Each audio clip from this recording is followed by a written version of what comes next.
you can't develop a person short term. We want to empower communities, okay, where they normally don't get access to this education. The system that we built is designed that any 8-year-old child can go through it, a course, independently. Shaun Nanan is the co-founder of Nanan Academy, an innovative education provider focused on experiential STEM learning that prepares students for real-world challenges and opportunities in a rapidly evolving future. Drawing on his experience as an engineer, educator, and former program head at Saskatchewan Polytechnic, Shaun brings both classroom insight and industry rigor to his mission of empowering young minds through hands-on problem solving and creativity. Shaun, welcome. Thank you very much, Vic. I really appreciate you taking the time to bring me on your show. I'm Shaun Nanan. I am the co-founder and academic director of Nanan Academy. And as Vic was saying in his great introduction there, we are involved in STEM education for youth as well as adults. And our higher purpose is to foster those future leaders, to provide STEM education and digital literacy, financial literacy, entrepreneurship training. It's really preparing people for the future. That's the purpose right there. And we happen to use coding, robotics, video games as tools to make learning fun. And that's one of the key right there, is having fun when you're learning. So we've gotten into many great partnerships and initiatives where we can empower communities. And that's what we want to do. So we have all these courses. It's a catalog of courses that we run throughout our program. And we have after-school programs. We work directly with the school systems. And we have summer camps, winter camps, and workshops. So it's a matter of empowering communities, building capacity in the person, and creating that pathway to success. I'll tell you a little bit of story on how we started this in the first place. Well, what came up with this whole idea? So I was previously an instructor and program head of a institution called Saskatchewan Polytechnic in Saskatchewan, Canada. And I taught in their computer engineering technology program, later program head, as well as an academic chair in the institution, now working on this school. But what I've learned in the past is I noticed many of my students coming directly from high school was not necessarily prepared for post-secondary. They have lots of potential. They have definitely that ability. But there were some barriers to success. And what was that? It's the communication skills, the math skills, the time management skills, study skills. They were just simply not prepared. So, there's lots of supports at the institution with tutoring and counseling and whatnot. But the thing is, for many people, once they get to that stage, it's too late. So the answer is, well, how do you prepare them for success? And the answer is you need to get them sooner. You need to train them at a younger age and prepare them for that future. Prepare them for post-secondary. Prepare them for the future of work. So that's kind of where we need to, develop these skill sets among our students to not only be prepared, but also advanced. Okay. The second thing is filling a gap in the education system that I see worldwide, right? So STEM education, digital literacy, digital citizenship, these are concepts. This is the future. Doesn't matter what career path you're going through, you do need to have these digital skills, computer skills. Now, in many schools that I've seen, there is a gap in the education system, just because there are lack of resources in some schools, and this education may not be readily available. Okay, but this is critical. This is a critical, essential skills for the future. So we want to fill that gap, and that's where our platform that we've developed comes in, that houses all of our course materials that schools can use directly out of the can in the classroom. And then, of course, our after-school program that takes students into a long-term journey. So another thing, a third piece, is I have 2 young children. Okay, they're 8-year-old and 11-year-old, they're trouble, but they're all into the technology. Okay, you can see behind me, I got yeah, these are the kids. This is not mine. They have the computers, they have, their gadgets and their smart TV, smart this. Oh goodness, right? This is the world that they're living in. But the thing is that they need to be properly educated to responsibly use this technology. Okay, they're all online too, and there's a whole online community. So they need to understand how, to be responsible in this community, to be aware of, being online. Right. So, I'm looking at what these kids are doing. They're looking at the YouTube, TikTok, all these things, eh? But when you look at how a lot of people learn, you want to look up something, you want to learn something, you're going to go to YouTube and follow some instruction, right? I do that all the time. Well, let's use that to our advantage in an educational situation, right? So, a lot of our lessons on our platform has a YouTube style instructional video with exercises and interactive, modules. So it really expands that learning of mastery. Okay, it really touches on different learning styles, and that's kind of the educational approach that we're taking. We're using ed tech, using non-traditional educational methods to really engage people in what we would call the future of work. Now, what does that mean is that, I was talking about all the technology, how to use it to our advantage, how to bring that to the classroom. Those are tools that students will be using. And the important thing is to develop those critical thinking skills. Okay. So, when I talk to my industry partners and they want to, I want to know what are they looking for in an employee? Well, they need someone who are critical thinkers. Okay. They need someone to solve problems. There's no answer in the back of the book. So that's where we have an educational environment where it is project-based approach, inquiry-based. Students develop or enter into a zone of proximal development where they take ownership of their education.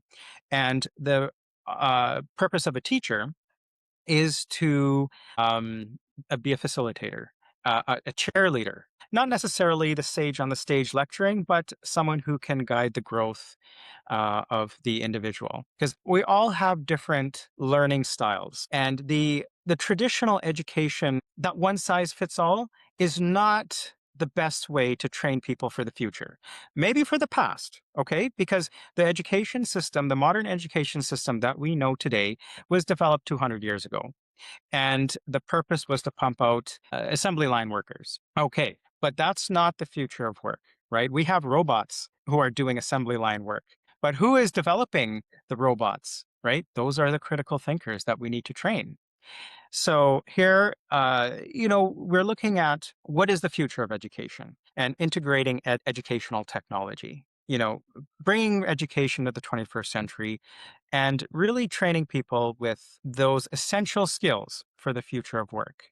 And I will list them. Essential skills like leadership, collaboration, communication, cultural competency, fortitude, growth mindset.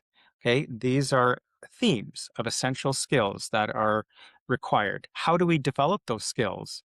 Well, it's through interactive activity, through project-based approach, through mentorship, and we integrate human teachers with AI to develop that growth, that reaching that mastery of learning. And so it's been an amazing journey. We've been doing this for the past 4 years, and we've had a great impact in society. Just seeing the growth that students have gone through, the transformational change that students have gone through over a short period of time. So it's been a great journey. Tom, that's amazing. There's so much that came to my mind there. And what I really heard are a few salient points, which are that, first of all, having fun is really important in learning. And it just from, I was thinking about this the other day. It's really interesting that we're talking about it now, that when I was in elementary school, and I went to quite a good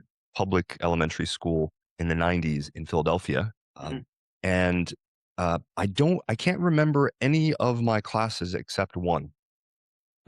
And I remember that class particularly vividly, and it was called MG, Mentally Gifted. And it was basically down in the basement, and it was run by this very lovely woman, Mrs. Levinson. And it was just so much fun for kids. I mean, there, we were there were like there was dinosaur stuff. There were computers, such as they were back in those days, the Apple II GS, Yeah.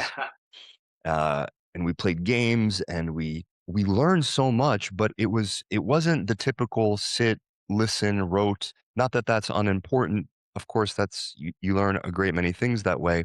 But when you're engaged and when you're having fun, it also reminds me of one of my favorite books by Richard Feynman, who I'm sure you're familiar with, who was all about having fun and being curious and being a bit of a punk, uh, so to speak. And so this is really interesting. It actually leads me to a question based on what you said, which is, how do you structure, tech aside, right? But how do you structure the learning online, the e-learning, such that you get the results you want? So, course design, education design. It's a very big topic, but Yeah. if there's an 80-20 there, what could you say about that? Yeah, absolutely. So, if you want to be good at anything, it takes practice, right? You're going to be a good soccer player. It's not something you can do in a summer camp, right? It takes years of sustainable development to get good at anything. Swimming lessons, hockey lessons, no matter what you're doing. STEM education is no different. Developing essential skills is no different. Building those public speaking skills is no different. It's not something you can do in a workshop and then you're done. Okay. So the importance and how we are, I would say, maybe different than any other STEM school out there is that sustainable education. Okay, that's key right there. It's it's something that you would come weekly to our class in an after school program, or something that's offered consistently in a school where a person can develop their skills over time. Okay. So that is part of the business model that you are interested in hearing on. Having those sustainable revenues equals to long-term planning, long-term education. Okay. So again, with the short term, there you can't develop a person short term. It's more long term. In our various activities, working with schools on our platform, doing our after school program, our summer camps, um, here is where you would have that consistency. And looking at a sustainable revenue model is what would translate to growth in education, in providing that growth for the individual, to reinvest in more teachers, more content, to improve the platform, to make this scalable.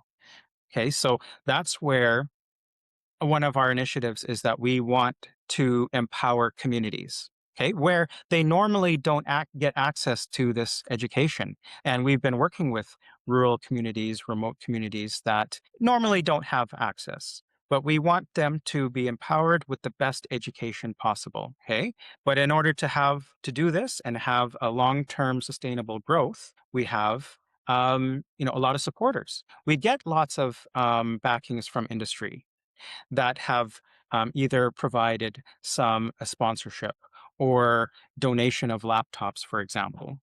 In our after school program, we have parents that pay tuition for the class, and it's very affordable. It's no different than a soccer lesson. But we provide that, STEM education, and it's actually quite expensive to to run a STEM class.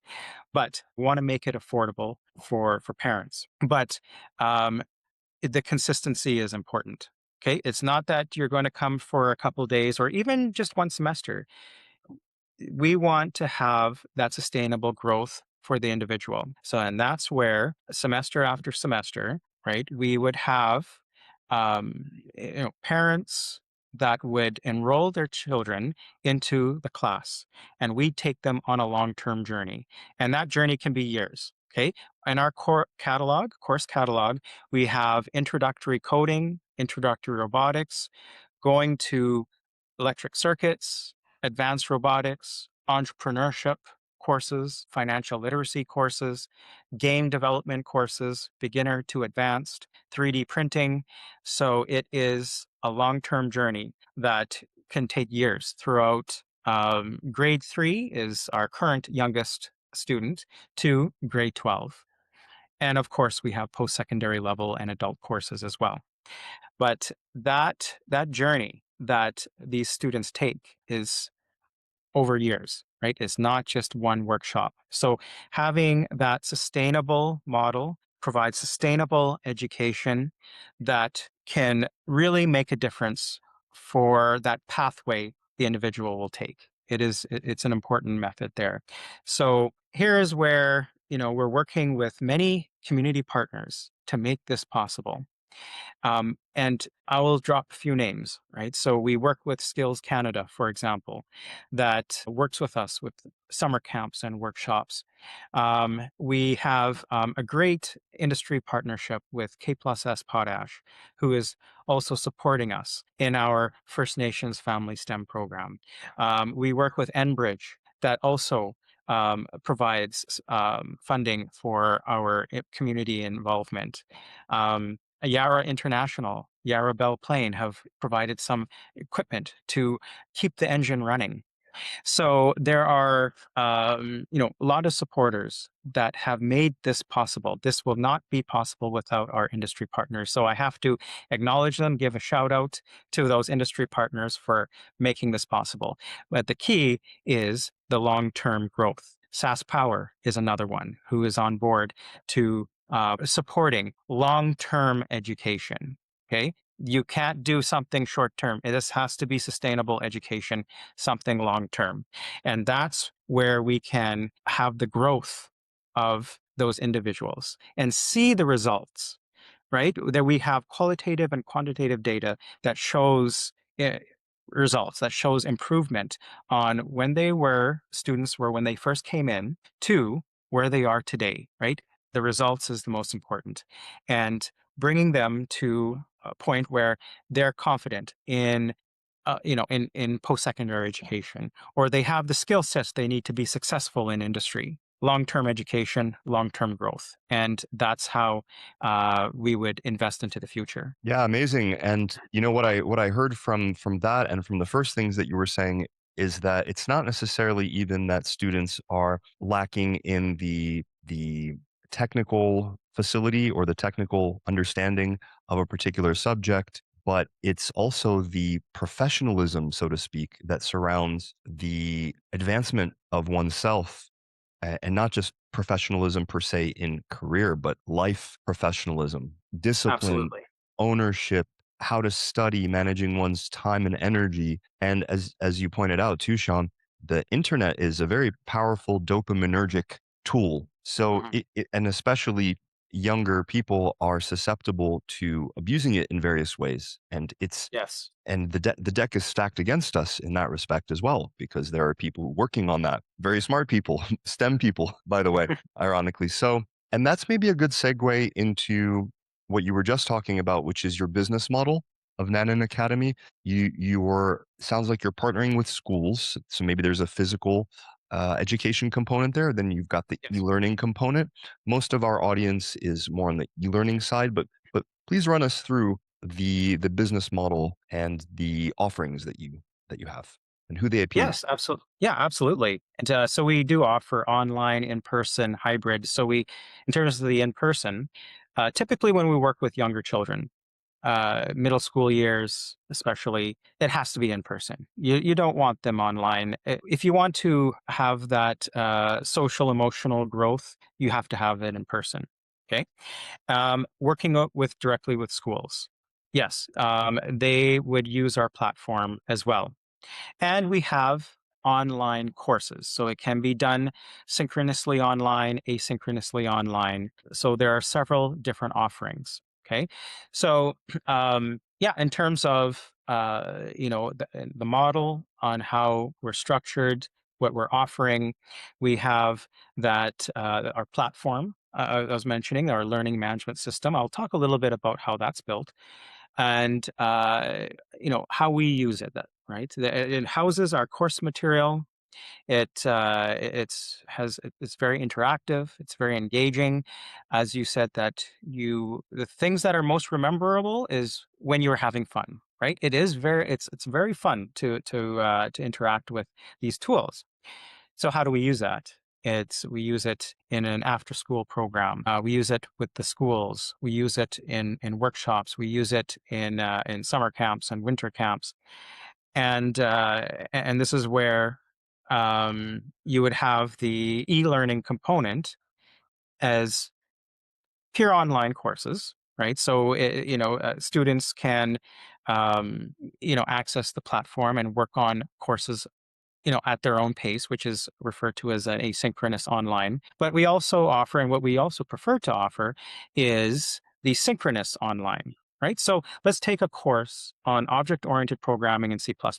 Okay, we offer that online synchronously. So we have an instructor who is based out of Winnipeg, Manitoba, Canada, and she is doing a live online session every week. And the students are responsible for working through the assignments and doing a project, and it is guided by an instructor online. It works out quite well, and especially for older students, high school and adult. So it also depends on the age group that we're working with. The middle school students, grades 3 to 8, let's say, I would say it's critical that we do things in person to develop their growth. And older, into the grade 9 and up, into adults, online can be a good option as well, and it's also can be convenient. So those are some of the products that we offer, the education that we offer, and the tool that we use. Our system was built on WordPress. We use LearnDash as the plugin to create the LMS. Now, here's the thing: is when we were first starting off, we tried various tools, off-the-shelf LMS tools that were available, and we found that it didn't quite meet our needs, right? So we then started playing around with these tools, WordPress plus LearnDash, and other plugins that we use, such as H5P for interaction and whatnot. And we were able to build something that we're pretty proud of, we're satisfied with as well. And here's the key, is that the system that we built is designed that any 8-year-old child can go through a course independently. It's very simple to use, very easy to use. And here is that e-learning component, that educational component that is critical that I wanted to talk about on using these tools to create something that anybody can go through very easily without any training. So in our platform, we also have an admin panel for teachers, a dashboard for teachers, so they can manage their own classroom. They can add students, they can manage the accounts, they can see the summative assessments, the progress of the students that they're going through in each course. As for the students, very easy platform to go through, step by step, very engaging, and we have an 8-year-old going through it independently. And that was the key right there, and using these tools to build a system that is very user-friendly for anyone to use. That's amazing. And it echoes my experience working with another STEM educational company in the US called Demi Learning. And it's really interesting because especially when you're teaching STEM subjects, you kind of need a lot of customization around the way that courses are presented, the way that answers are presented. I mean, simple things like being able to fill in algebraic formulas, calculus, that kind of thing. It requires various customizations, and so WordPress, while not perfect, because nothing is perfect, certainly gives a lot of flexibility in that regard. There are trade-offs, of course, and that's actually my next question, Shaun, is since you brought it up, what challenges have you faced around tech, around managing WordPress, managing the site, and Yeah, how do you deal with that? right. Well, it's at first it's a bit of a learning curve to learn how to use the tools. my business partner named Zlatan, who is does lots of work on the website. He is the one who who's in charge of that, and he was spending a lot of time building. Um, it is at first a little bit of a learning curve to learn how to use the system and how to integrate the tools. But once it's built, it's very customizable. Well, my partner's Latin created a lot of the back end and the template, and then it's easy for me to go in and publish work, right? Publish the lessons and using various tools such as Presto Player and H5P. And of course, I'm into LearnDash. Those are the current tools that we're using. And honestly, it's been great. We haven't had any issues. Again, it's just that, initial learning curve. But once we have that template built, it's just now customizing it. And it's been it's a great tool because it is very flexible and adaptable. So that's why we moved this route as opposed to using something like Thinkific or even Google Classroom or some pre-built system. Is that those are not as customizable Yes. as, say, building our system within WordPress is very customizable. We can, implement our vision of what we need. It just takes a little bit of time and effort to do it, but it is a great tool. We haven't had any issues, and it's once we get it running, it's been great. Absolutely. LearnDash, Yeah. and it's crazy because LearnDash, last I checked, has something like 95% of the e-learning market share in WordPress, which it's not the only tool. There are quite a lot, but Yeah. it's certainly the incumbent for a Yes, reason. for a reason. Yeah, Now, exactly. if I may, Sean, to circle back around a bit to your business model, Mm. that's ostensibly the topic of the podcast here is Yeah. recurring revenue. You mentioned that you probably have your B2C offering. So essentially, parents sign up, or maybe teachers sign their students up. So Yes. there's a bit of a distribution model there. You mentioned having your curricula in schools, so that's Yeah. also maybe distributive, uh, Yeah. which is more B2B, I suppose, or B2G, if you will. Um, yeah, if without getting into the numbers, what comprises your revenue? Is it mostly these sort of seat-based kind of, corporate deals? Is it more the individual learners? How does the whole thing work there? Yeah. So a little bit of all of the above there. So for our after school program, that is tuition that parents pay for or an industry can subsidize. Okay, so there's a tuition that is attached to the after school program. The working with schools is a license agreement. Okay, so they are paying a license per seat per month. Okay, so whether it's the school board that's paying or if there's an industry partner that is backing this, there is a license subscription to the platform per seat. And then there is our summer camps and workshops where parents do pay a fee to join the workshop or a summer camp. And that essentially those are the areas of revenue there. And in terms of scalability, the after school program is like a franchise. Okay, so we have a branch in various locations and there is a branch manager or a lead teacher that would facilitate each one of those locations. And working with the schools, it's just a straight license agreement that we do. And it could be, yeah, anywhere across the world.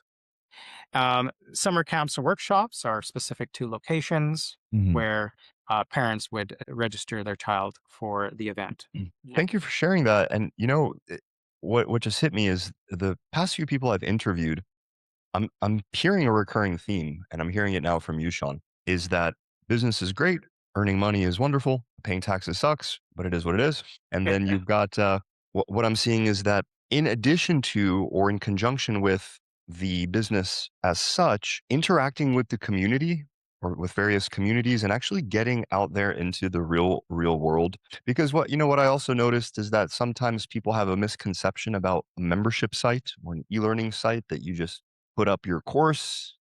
I mean, that's the dark side of social media and Instagram. is that Mhm. people get this wrong impression, and we tremendously underestimate just how much work is required to make something work, whether it's your education or a business. And it's actually even more than that. It's Yeah. crazy how hard entrepreneurship and how hard life is in general. And maybe that's that key preparation that you also help to provide.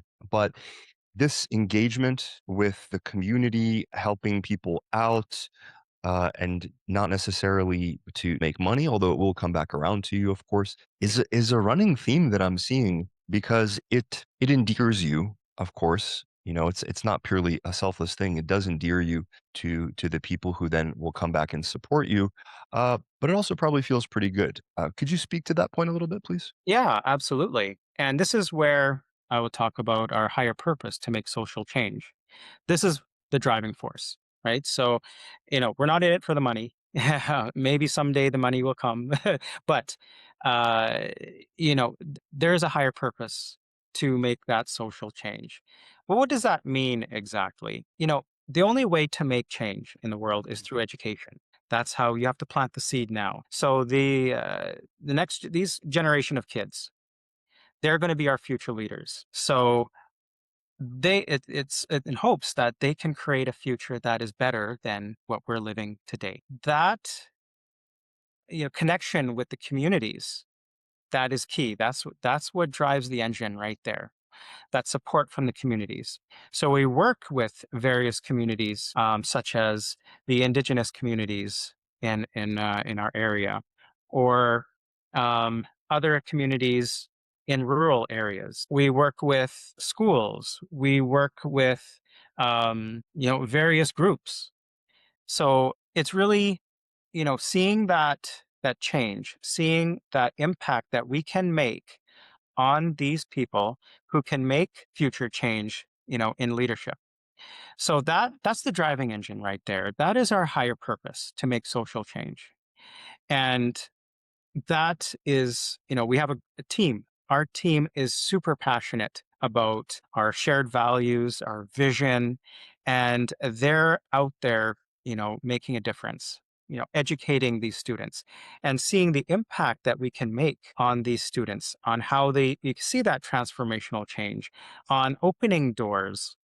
So that's where we can have a change in the future. I'll tell you a little bit of a story on growth mindset.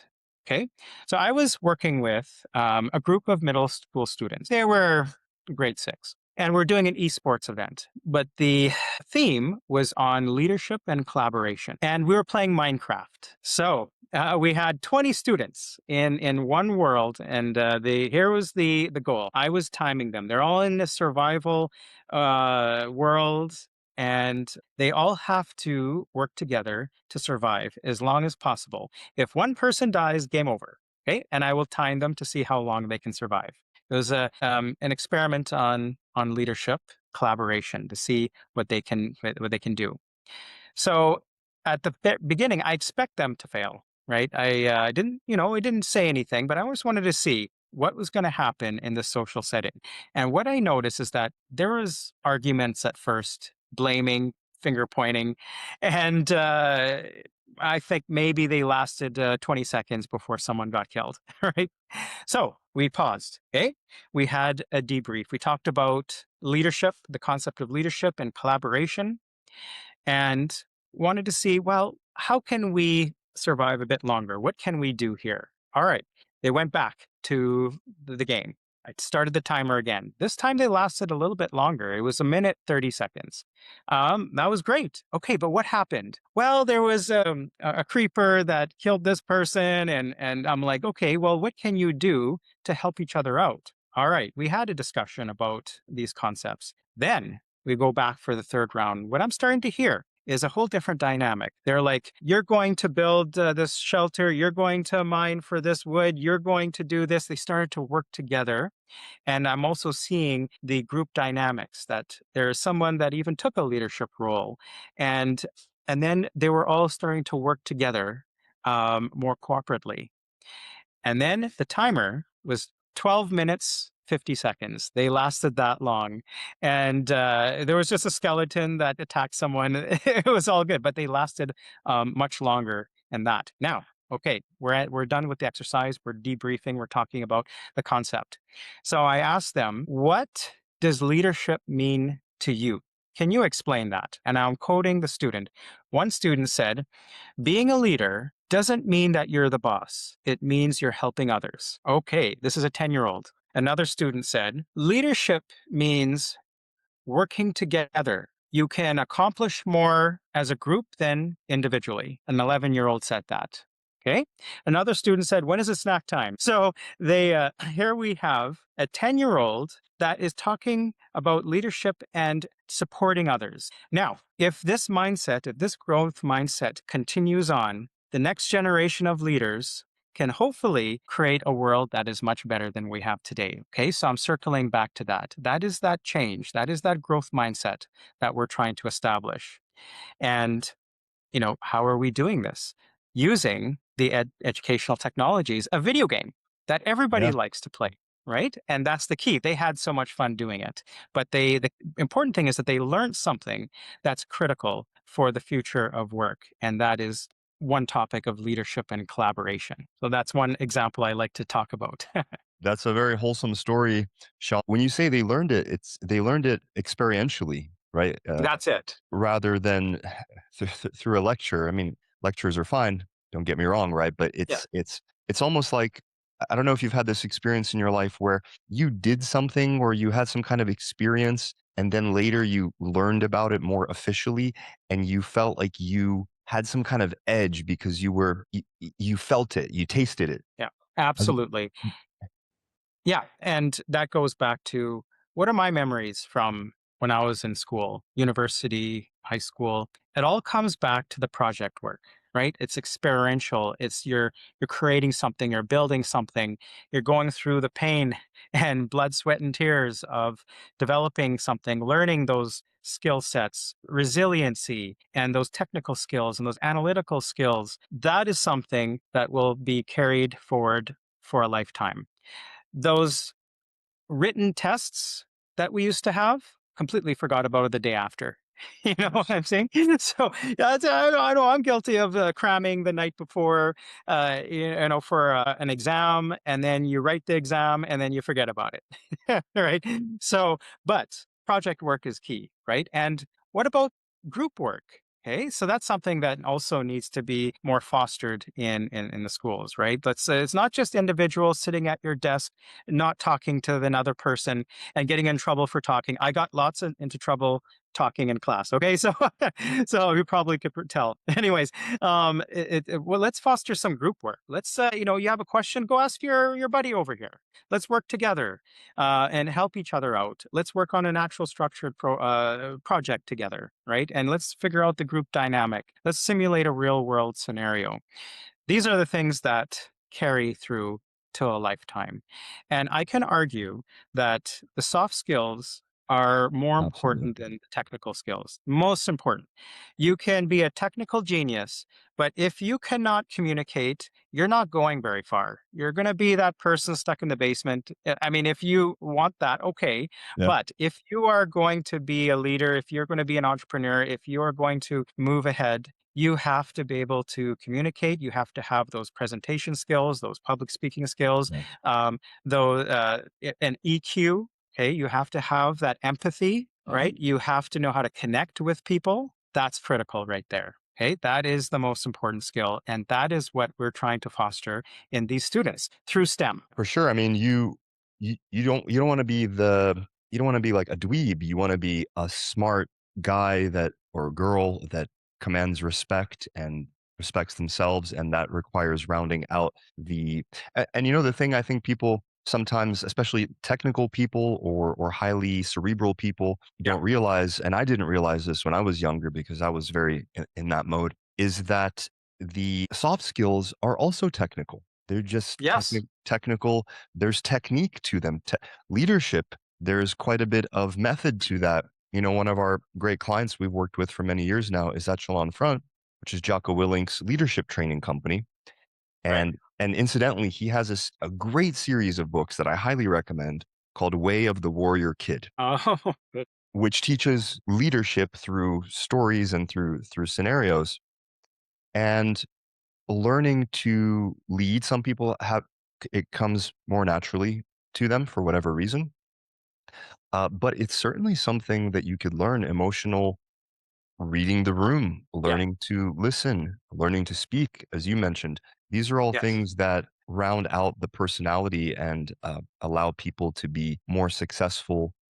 Um, and I always say this because I'm in the tech services industry. I always say this to my guys when we talk, or to my team, that the number one bottleneck to your career growth, it's your soft skills, Yes. 100% agree. especially as AI continues to progress. It's like there's only so far you can go as a developer. You can go quite far. You can be, one of those ninja developers who commands crazy rates and gets recruited by Google. And okay, great. Yeah.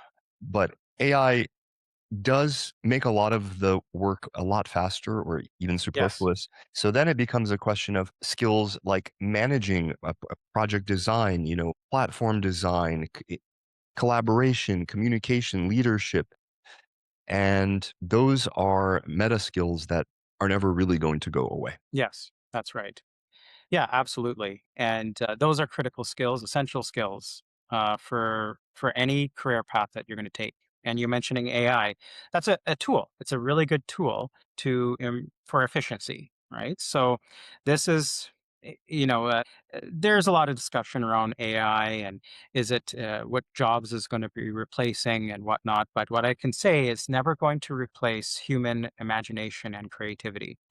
That is those it's the humans who created the AI in the first place using imagination, creativity, ingenuity.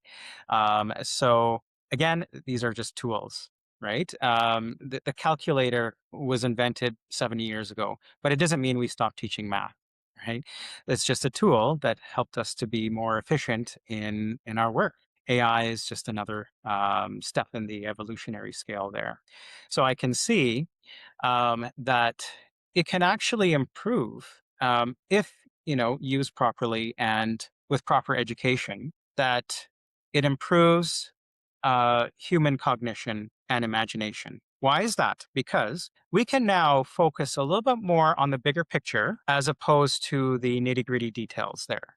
I mean, it is, it is okay to, analyze the analyze the details as it, and how we develop those neural pathways and that cognitive ability. But we can now focus a little bit more on the creative side, as a software developer doesn't need to spend hours searching for a missing semicolon. AI can do that. But instead, software developers thinking more of the system, right? More of the bigger picture where the AI can create pieces of the puzzle that the human would take to put together for the bigger picture. So that is, one of my take on AI. As I tend to use it quite a bit in various forms, it just actually makes things more efficient, and then it gives me more time to work on the bigger picture idea. Yeah, Yeah. I totally agree. Looking back, Sean, can you recall any specific decision or shift, big or small, that caused a disproportionate positive impact on any of your key metrics in the business, whether it's revenue or, let's say, results for students, or personal freedom? You mentioned AI liberating your time. Yeah. I would say results of students. And that's what drives me as I work on building this school and expanding the school and improving our process. It's all about the feedback and results. So things that we're doing now have evolved. We were not doing this just 2 years ago, right? So things have changed in every way. Our educational approach, our platform has evolved compared to what we're using at the very beginning. 4 years ago to what we're using now is completely different. So it's continuously evolving and will continue to evolve based on the feedback, based on the results of the student outcomes, right? So that's essentially what is driving our progress. I want to know the results. I want to see those results, and I can even show you some results. If I may show you some images, do we have some time for that? Absolutely. Okay, fantastic. While I show you this, I'm going to share my screen if that's all right. We had a student project and business showcase. Okay? And we do this twice a year, as you can see. And these images, those are photos from the event. And we bring our students together in the after school program and they demonstrate their work. This is where you would see that confidence building, where they're excited to demonstrate their projects to the public. So we had this in Regina, Saskatchewan at the Saskatchewan Science Center, and we brought in our students from various locations in our after school program. And we were here. They were showing off their 3D models that they created. They were showing off their video game that they created in Scratch or in Python. They're showing the video games or robotics that they developed. And here is where they're so proud to demonstrate the work, their mobile app that they created. It was very exciting. Um, Including the guests when they come in and they see this event and they're seeing what these children are doing. It is very impactful. Everybody was quite pleased to see, especially the students who were very excited to demonstrate their work. This is my robot dog, by the way. It is one of the tools that I use in the education. There are, many students that were showing off their project work, but also we have entrepreneurship students. So we have an entrepreneurship for youth course that we're running, and we had a booth of our entrepreneurship students who were selling a product for real money. And during that, that's the end goal there. But during the process of that course, they're learning about business process. They're learning about communication, marketing, understanding financial literacy. That's all well-rounded skills that you will be using in the future, whether it's personal life or in business or work. So we had a group of students here who were selling homemade slime. Right, so the slime kids, and they created this very creative, very professional-like slime, and it was packaged very professionally with labels. They had 26 containers that they created, sold out. So they were so proud of that accomplishment. And they were between 8 and 11 years old in that booth there. So it was very heartwarming to see because they were so excited. They said, "Hey, a stranger bought our slime," right? It was not just their friends and family, but a stranger that came and bought their slime. So I thought that was really cute, right? They're really gaining that confidence because at the very beginning they were nervous, right? They didn't even want to come into the room. But once they got in there, nothing was stopping them. They were bringing people in, they were communicating, they were trying to sell their product, and they did so successfully. And when they sold out, they're like, "Wow, I can't believe it." Well, that is one of those, and this is it here. This is this booth right here. Those are the slime containers that they were selling. It Right. was so amazing to see. But we have advanced students who do working on electronics, and building circuits, lots of variety of different projects that were demonstrated. And this is what drives us right here. That's kind of answering your question, is that it's the outcome. This is what they did. And how do we improve on what we did before? We're always looking at that feedback. Feedback from the students, feedback from this outcome, feedback from parents, feedback from the schools we work with, constantly changing, constantly evolving, improving on our business process, on our courses, on our platform, on our teaching methodologies, right? So this is something that I was always proud to show off because the kids had so much fun working on these projects here. So thank you for letting me show you these images. Shaun, So that's I will amazing. stop. And what I hear from you basically is that your North Star, or let's say your main metric that you look at is results for your students, which Yes. tracks, right? That makes total sense that if you give value to your audience, be they students or whoever, and they get the result that they're promised and more, that will also uh, hold the business in good stead from a economic perspective. Absolutely. That is the point that I was getting at as well, is, if we don't have good results, there's no business, That's right. right? So as, we have those results that you saw, that drives the business forward, and that creates that sustainability model, and that's, that outcome is the key right there. Okay, and I Yeah. think with that, we could probably wrap things up. Sure, yeah. Really That's appreciate your time, Sean. This was a oh really great, wholesome episode. I really enjoyed it.